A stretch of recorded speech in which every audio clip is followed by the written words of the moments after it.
What's cracking, everybody? Welcome back to the channel. New video, and it's on the fan favorite, Johnny. Today, Johnny's going to be talking about his tattoos. Everybody's always asking me about mine. Well, then let's hear Johnny talk about his. Let's go. Uh-oh. Oh, hell nah. Big Johnny, what's cracking, big dog? My boy got them purples on. So what do they call it? Is that salmon? Is that salmon color? Fuchsia? Shout out to Johnny, though. Hopefully you're safe, big dog, because there's a storm right now. A whole new look for you. Yeah. All right, Johnny, what's up? Oh, well, here we go again. I told you a few stories about, my life growing up and stuff. I think now I'll get into my tattoos. I'm the type of person that I really look at tattoos. Tattoos represent a person. With me, my tattoos represent me going through life and my different things that happen in my life, and I'll take you through one at a time and tell you, episodes that took place, why I put tattoos on my body, The first one, of course, I always get asked is my teardrop. I've been asked by old ladies, I've been asked by young people, I've been asked by teachers, cops, everything, what does that tattoo mean, Why is it filled in, why is it, black like that, and I always leave them to guess what the story's about, but I'll tell a story because it's been a long time and it's over and done with. So I was about 13, 14 years old, and I seen all my uncles, all my older uncles, they had teardrops. One of them had like 3 of them, the other one had 2, the other one had 1. All my uncles had teardrops, and I was wondering, why do they got teardrops on their face? What did they do? So I was on my youngest uncle, and I was asking him, he had a teardrop, and I was on, he had 3 of them, my youngest uncle, and I told him, hey, I want a teardrop. And he's all, nah, you ain't ready yet. And I'm arguing with him, and I'm on him every day, every night, man. Every time I see him, I'm like, man, come on. I want the teardrop. And I'm real young, and he's telling me more or less, nah, man, my mom's going to get mad. That's my grandmother, She's going to get mad. No, she won't. I told him, no, she won't, man. I just want to get it. I want to get it. So he said, okay, well, we'll see, maybe this weekend. So the week goes by, I go to school and everything, and I got my heart set on getting my tattoo. So whatever he's going to ask me to do, I'm going to do it because I want to earn my tattoo. Well, first of all, he tells me, okay, look, you're going to do something today that, a lot of people don't do until they're 18, 19 years old. You're going to put in some serious work. And I was like, man, I don't know if I'm ready for that, but, what do I got to do? Well, he took me to the backyard, we went to the spot, where he had his things, and we went over there, and he opened this brown suitcase that he used to have. It was real small. It had like gold trims on it. It had a big lock on it, and he opened it up. And when he opened it up, I seen that he had a few different types of weapons in there. Yeah, he had a 38 special over here. He had a big old knife over here. He had like a sword over here and a machete over here. And he was like, My boy, he had guns and swords. So this was like, in case they traveled back in time, they were going to be, ready for sword fights. In case they, went into the jungle, they got the machete. And then if they're in the streets of LA, they got the 38. So they're ready, Holmes. I mean, Johnny stayed ready. Johnny knows it's all love. For those of you that were saying I was talking shit about Johnny, then I gave him money because I felt bad. No, man. This is all to make people laugh, to have a good time. I think people that have never been to the joint, people that have never been to prison don't understand. When you don't like somebody in prison, you don't tell them nothing. You don't acknowledge them, nothing. If you're clowning with somebody, that's love, that's cariño. That's why the other day when I had my interview with Johnny, we talked about that. He gets it. So let's all smile, let's laugh, let's have a good time. okay, you're going to pick one of these and you're going to use this tonight to earn your teardrop. And I'm looking at the knives, and that young, I wasn't really into stabbing people yet. I hadn't been stabbed yet or nothing, so I wasn't really into stabbing a person, you know what I mean? Beating a person up wasn't really nothing. I already had did that, but they wanted me to do something that I hadn't did. They wanted me to go do a shooting, you know what I mean? I didn't want to do a driver because I didn't want to shoot the wrong person, you know what I mean? I didn't want to shoot the wrong person, period, you know what I mean? I wanted to get somebody that was, messing with my hood, writing on the walls, coming down, gang banging on us, shooting at us. And at this time, a lot of shooting wasn't happening, you know what I mean? There wasn't a lot of gunplay yet. This was like 87, 88. There wasn't like drive-bys or anything was in yet. So a lot of things was either people were getting bumper jacked, they were getting stabbed, you get jumped. But I wanted to ear my teardrop, and he told me, okay, well, pick that up right there. So I pick up the gun, I grab it, I look at it, it's kind of heavy. I remember it was kind of heavy. Check out Johnny smiling though.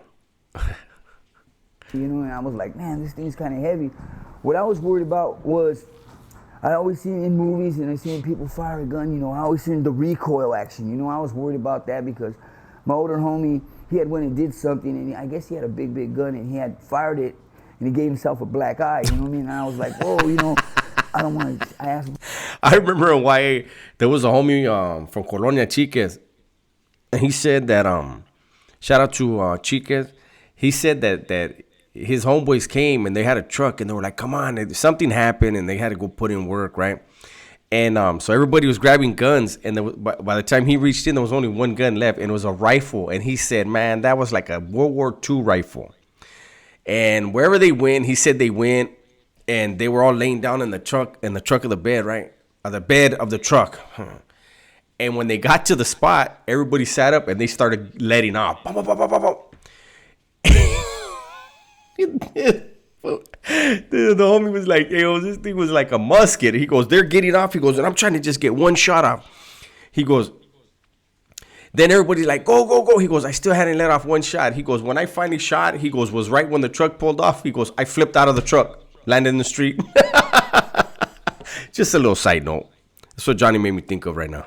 My uncle, hey, I don't want to shoot this gun. It hits me in my face. He's like, what are you talking about? I said, it's a big gun. He goes, no, it's not going to do that. So he took me to the backyard.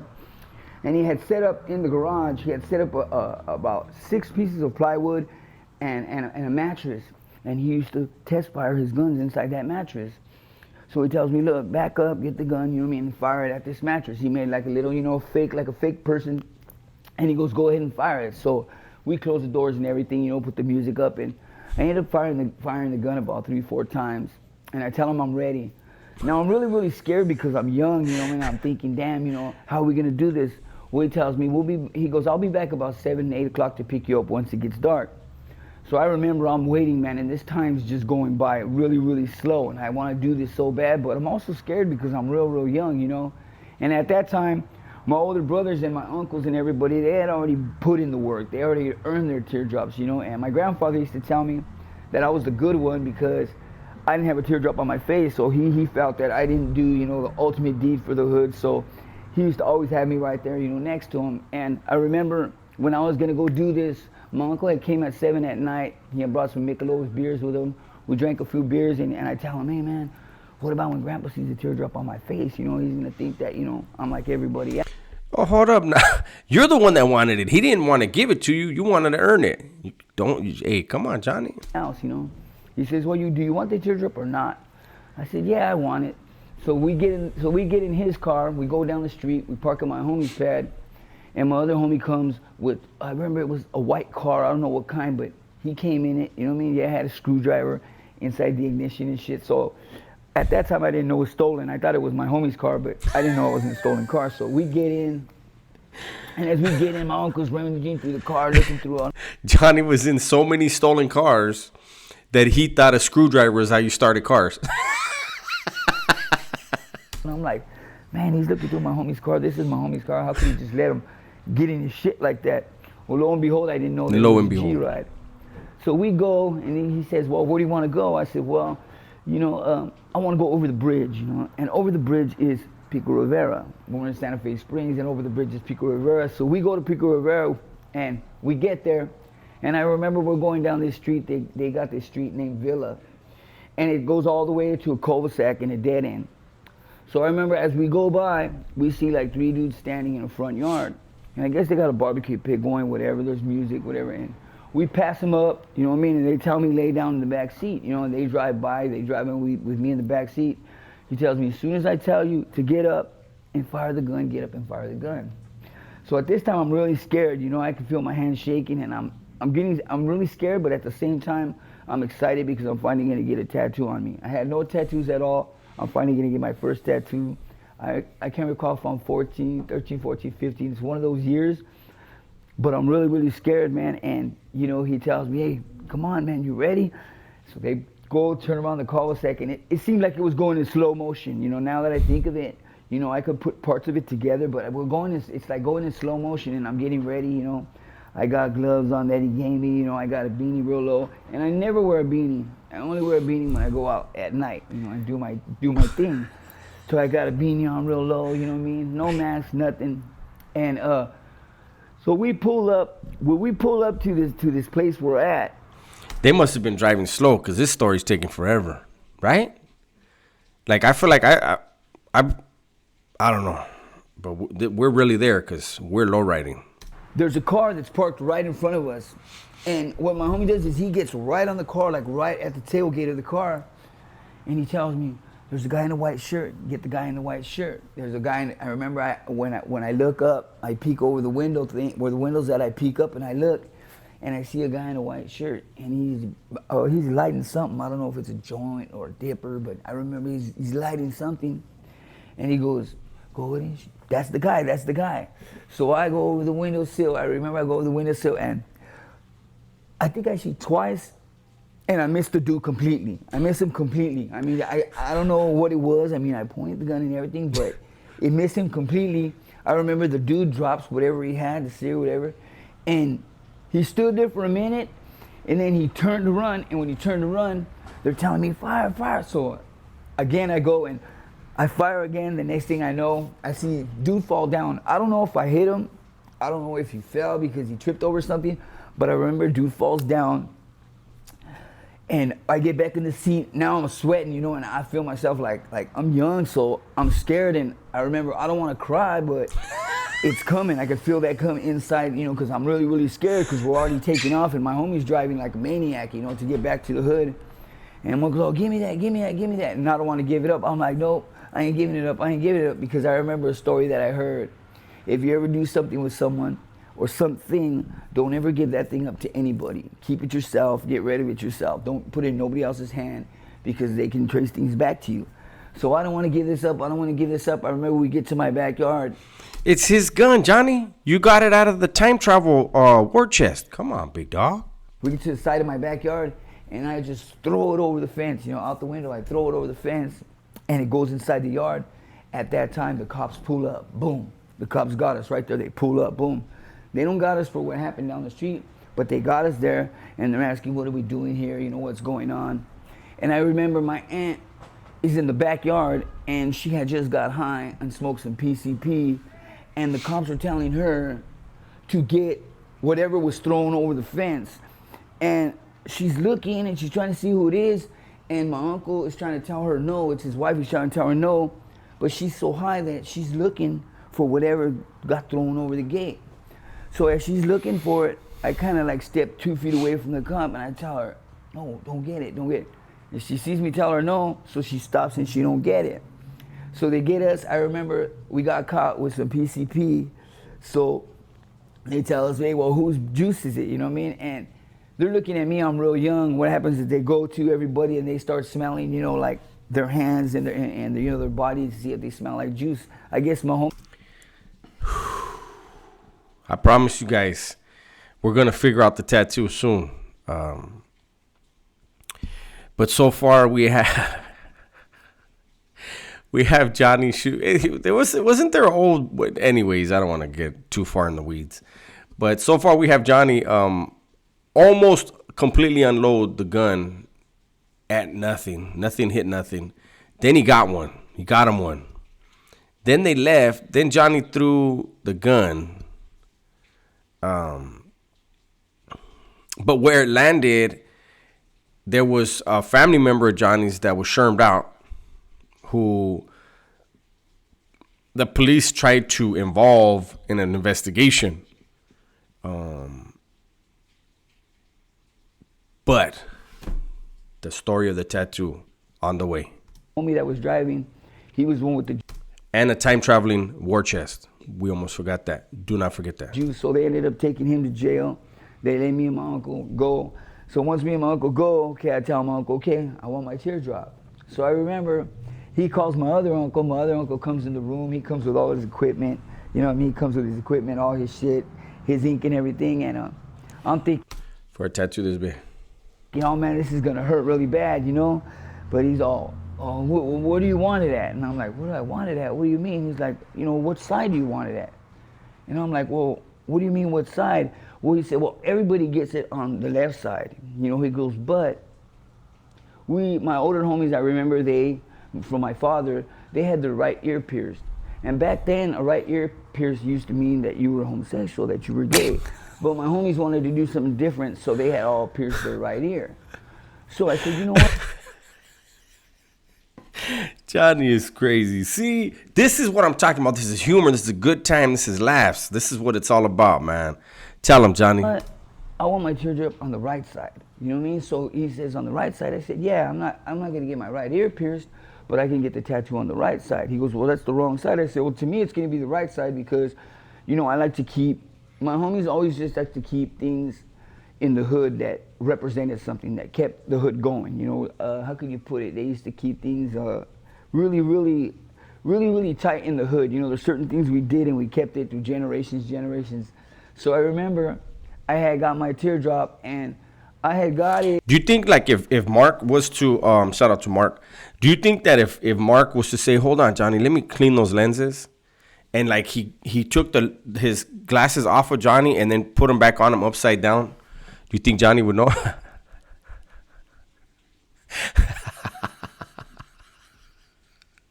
Shout out to Johnny. The next morning I woke up, you know what I mean? And when I woke up, I went to rub my face and I rubbed my eyes, and I remember I rubbed the scab off. And what happened was I rubbed the middle of it off, so it was a teardrop, but it had a clear part in the middle. You know, where I had rubbed it off, the ink didn't stay in. So now I had a teardrop on my face with the middle missing. So I had to walk around like about 2 months with getting a ballpoint pen and filling in my teardrop. So a lot of people used to think it was fake, you know what I mean? And I remember I used to fill it in every time I went out. I used to get the little ballpoint pen, the blue one, and I'd fill in my teardrop. Well, as soon as I got my teardrop, you know, I had stated before, all my family cried except my grandmother. And my homie used to trip because I was young. I was 14 years old, you know what I mean? I had a teardrop on my face. And I remember people used to ask me, you know, what does that teardrop represent, you know? And I was young, I didn't want to say nothing. And they used to say, does it mean you lost somebody? Or does it hadn't meant that I did time because I was only 14 years old. So they could eliminate that. But I remember this one old lady. Oh, shit. I remember I was walking down the street and I used to see this old lady all the time, you know, and I always used to pass her. Well, you know, once I got that teardrop on my face, I noticed that old lady that I used to pass every morning would cross the street when I would come down it. And she barely had started doing this. So I was wondering, why is this old lady all of a sudden crossing the street? I mean, did she hear something bad about me? You know, because I used to clean her yard and do stuff like that, you know. All right, we get it. This one's long. Johnny's on a good one. Thank you, Johnny, for the story. Johnny knows it's all love. Wow, it's raining outside. I just happened to catch the rain. We're in the middle of that storm. And today is when I think the first day really, really hit bad. But anyways, before I go, you guys, I want to make something clear. People have been asking. Mark, Soft White Underbelly did pay Johnny. Okay. For anybody thinking he didn't, he did. Now, what he paid him, that's none of my business. And the videos that I do and the help that we did, that we got together for Johnny, none of that is to make Soft White Underbelly look bad or have people think negative of that individual. That's not what it's about at all.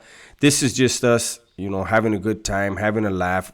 You guys, I always tell you guys, find videos for me to react to and I'll react to them, right?